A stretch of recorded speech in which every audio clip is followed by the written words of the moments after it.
To create a newsfeed on a CMS, we browse to the Media drop-down menu and select the first option, Newsfeeds. Here we see a list of the existing newsfeeds on the CMS. If I click on the Edit button to the left of BBC Education, we can see a number of options including the name, the URL and the refresh interval. If I click on the Add Newsfeed tab, we can then create a new newsfeed. Firstly, I give the newsfeed a name.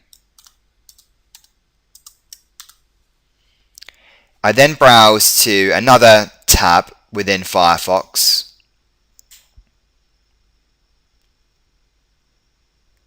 We then copy the URL, in this example from the BBC. We go back to the CMS and we paste that URL. If I then click on the Add button, we can see that it's fetched 83 articles.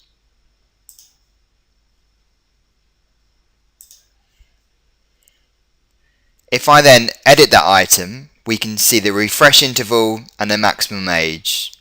In this example, the refresh interval is every 15 minutes and the maximum age is 1 day, and we then save changes.